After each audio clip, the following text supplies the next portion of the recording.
Hello, my name's Andrew, and today I have a special gift for you guys, a 25% discount code for Vivo Barefoot. And you can use FoldC25 for 25% off until December 10th if you want to shop for friends and family for holiday or for yourself. But anyways, I thought it'd be kind of cool if I went on a little run through of my favorite Vivo Barefoot shoes just to give you guys an idea of what's out there. And we're gonna start with the Magna FG. People have heard me talk about this shoe a lot, and this is my favorite, probably my favorite barefoot boot of all time. It's kind of like a boot shoe, has a nice wide toe box, but I really love the slip-in upper. This is like the killer feature for this shoe that sets it apart from everything else because it's just like so convenient, you know? You slip on the boot whenever you need to, leave the laces there, you know? It's super convenient for going in and out. I've been using it as like a work boot for working on my van life build. And sometimes I want to take my shoes off when I go inside, you know, and switch to something else, or when I come back in the house, and that makes it really easy. The only thing I don't like about it is just that there's a little bit of pressure, or at least there was when I first got them because of the strap here, but that's kind of worn out. So they've broken in really well. They have a 5.5 millimeter tread, so it's like right in the middle of the road where you get some good protection, but also a really nice amount of flexibility. Good solid tread. There's enough space in here for some grip on slippery terrain, but really good surface area for walking on roads, urban terrain, rocks. The only thing that it really can't handle is like super steep, slippery hills, you know, because there's just not enough tread depth, but pretty much everything else, it's like if I don't know what to grab, I'm gonna grab the Magna FG. Next up is the Vivo Barefoot GOI Winter. It used to be called the Winterized, now it's called the Warm Line, but it's basically the same thing. Also has a wide toe box. This is probably one of the widest Vivos I've tried just because it's stretchy, you know, it's got a lot of good flex to it. The ankle is not limiting whatsoever. It's got a synthetic insulation, which is usually not quite as breathable, but it's very puffy. This works well for me. I don't have any breathability problems with it because there's so much room for, you know, airflow to go up out of the boot. And then in terms of sole, it's 3.7 millimeters, so just a crazy amount of flexibility, but it does have just a little bit of protection. You know, so if you take it on gravel or if you're stepping on stones or sticks or anything like that, you know, light trails, it can work better than your normal casual boot. But I mean, for walking around cities, for walking in snow and pretty much everything else, I just love this boot. It's so light and flexible, and I've even run in it. Also this year, Vivo Barefoot came out with the GOI Hiber. This is essentially the same thing, but a vegan option. It's got a puffer upper to it. Doesn't have quite as much stretch in the upper just because it's synthetic, not leather. But overall, still a lot of room in there. Same synthetic insulation, but then I really like that it's got these bungee laces because you don't have to lace up, you know, a high cut boot. You can just slip in and out. So it's kind of like the Magna FG. I've been using this a lot because of that, even though I like the breathability and the warmth of the leather version just a little bit more, but it's really convenient. So if they added like a zip, you know, to the inside of the leather version, it would make it, you know, more even, and that would be my go-to, but I definitely like the slip on this. Same 3.7 millimeter sole for really comfortable walking. For something a little more classy, this is the Vivo Barefoot Scott. It's now called the Pilgrim, and one thing they changed is that they made the sole grounded, so this is just a regular rubber sole, but the new one, you can actually get some electric connectivity on the bottom for a connection with the earth. But anyways, I love the look of this. It's just very simple, modern, yet classic. And I wear it as kind of like a city boot if I'm going out to do something nice, like a concert, whatever. It's a good cold weather boot. It has some synthetic insulation in there. It's kind of similar to the GOI warm lines in that it's puffy. It has, you know, decent breathability, but really good water resistance. And you can also treat it with wax for a little bit more.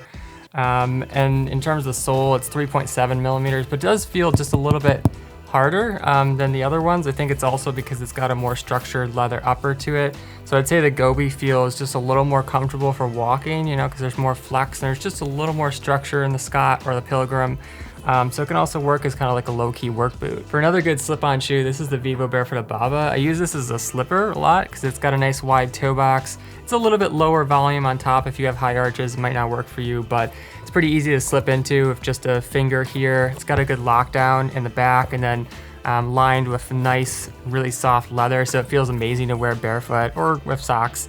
Whatever you choose, but it has a really good temperature range because it's leather. It's fairly breathable, you know, there's some room here for the airflow to come out, but then in winter, it's got a nice rubber sole on it. It's 4 millimeters, so again, very thin, super flexible, feels almost like being completely barefoot. But it's nice because it's like soft enough for walking around inside and feeling like a slipper, but then it's also got a little of, you know, rubber protection for walking outside. And I've used these at the beach. I've used these in winter if you stack up some stocks in there just for a little bit of extra insulation, and they're really versatile. For hiking in really nasty conditions, this is the Vivo Barefoot Tracker AT leather, and it's got a medium thick leather upper, so it's fairly flexible, but also some good protection. They've added this extra liner here, which wraps all the way around, and this really helps prevent water from coming in without having to do a full membrane, which people often complain about because it makes your feet sweaty, you know. So you can treat the leather over time to keep it really highly water resistant. They're not completely waterproof, but I like that they're a little bit more breathable. They've got a tongue gusset as well, which really helps if you're getting water splashing up. And then in the back of the boot, it's cut down a little bit lower. So even though it's higher cut, your ankle can move around in there, which feels nice. It is a little bit slimmer, so I do feel some pressure here. That's one thing that I wish that they would make a little different about this boot, you know, if it was just a bit wider. And as I've been wearing it, it's definitely been getting a lot more flexible in the upper. Inside, it's got a cotton and leather lining. Then in terms of the sole, it's 6.5 millimeters, so just slightly above middle of the road in terms of thickness. It's got a really grippy rubber to it, and then the lugs are medium depth, so they give you some really nice grip on wet, slippery, steep terrain. But also because the lugs have more surface area and because they've got these little ridges there, they grip really well on firm ground terrain as well. But I do think that it feels a little bit firm on roads, so I would say this is a trail only boot. And if you want something that can work with both, the original Tracker FG, which also you may have to find on Revivo currently, is a good option. If you want more of a casual design, this is the Vivo Barefoot Tracker AT Mach. And it's a little bit more flexible, a little softer, looks a little more casual. I would use it for conditions that aren't quite as rugged, where you're not having, you know, sticks and stuff like that that are gonna scrape up the upper. And you want something that just feels more like a casual boot, but then has the same rugged sole on it. One thing I will say about this one is that it can trap water a little bit here, but the leather is highly water resistant, especially if you keep treating it with wax, so it didn't seem to be too much of a problem for me unless you're just in an absolute downpour. I also love that it's lined with wool because it's very breathable, and this one's a little bit warmer than the Tracker AT leather. For something a little more formal, this is the Vivo Barefoot GOI. It's a good one if you're working in a restaurant or business where they require something that looks a little bit more classy, but you still want to go zero drop and barefoot. The upper is really easy to clean. Like, I used to be a waiter and I wish I had had something like this back then because I was wearing like stiff professional type shoes and they're really uncomfortable. My feet would always hurt, you know, so this is a good option. It's easy to clean this off, you know. And then in terms of the sole, it's 4 millimeters, so again, really flexible.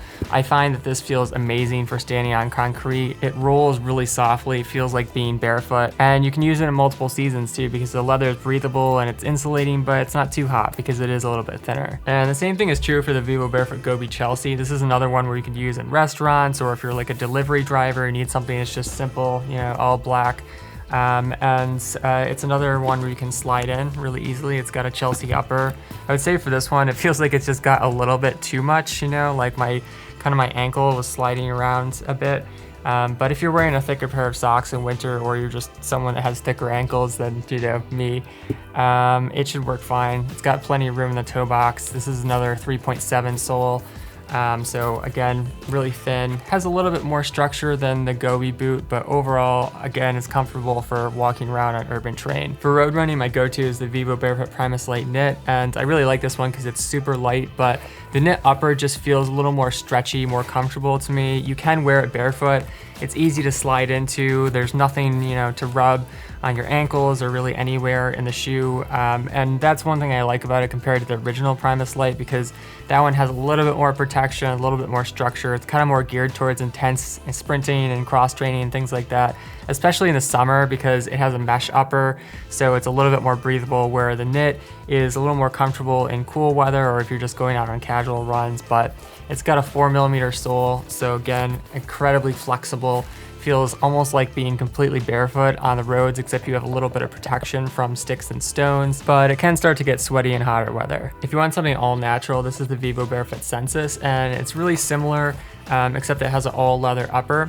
I would say again, this one is a little bit better for cooler temperatures, especially if you're doing faster paced stuff, because there's not as much breathability up here in terms of mesh, but they have perforated it a bit, which is nice. Then the sole is 3 millimeters. So this is the thinnest shoe that Vivo Barefoot sells, and the closest that you can possibly get to being completely barefoot. It feels really amazing for sprinting because the leather just hugs your foot nicely, you know, and then it'll kind of just expand to whatever shape your foot is in. But if you're doing, you know, track workouts when it's in like the 80s, it can get pretty sweaty. And on the more casual end of running and cross training, this is the Asana. It's got a wool upper, so it's another one where it's a little bit better for cooler weather. And it's kind of like a 50-50 casual training shoe where it looks a little bit sporty, but it's got the leather accents here, which are really classy as well. Slip in just like the Primus light knit, and same 4 millimeter sole with good flexibility and a little bit of protection. Finally, for trail running and fast hiking, this is the Vivo Barefoot Primus Trail FG. And it's got that same slip-in upper as the Asana and the Primus light knit, which feels really amazing. The only thing I don't like about it is that they give you a little bit too much cord here, and I never know what to do with it, so I kind of just have to like tuck it in, you know? I think they could honestly just remove it because there's a really good grip with the slip-on upper and some support on the sides that helps a lot as well too. It's got a stretchy knit upper here, so I find it really comfortable, and they've kind of ducked it out here so that there's no crimping on the top, which you can get with like the original Primus Trail FG, which I don't find to be very comfortable. It's a little bit more narrow, and this one has a nice wide toe box. It's that same 5.5 millimeter tread, but like the Primus light knit, the knit upper is generally best for medium temperatures. If it's a little bit hotter, it can start to get sweaty. Alternatively, if you're in like really wet conditions, this is the same thing. It's just the SG version. And this is just nice for giving you a lot of grip if you're going down really steep hills and it's just super muddy and the FG tread is not going to cut it.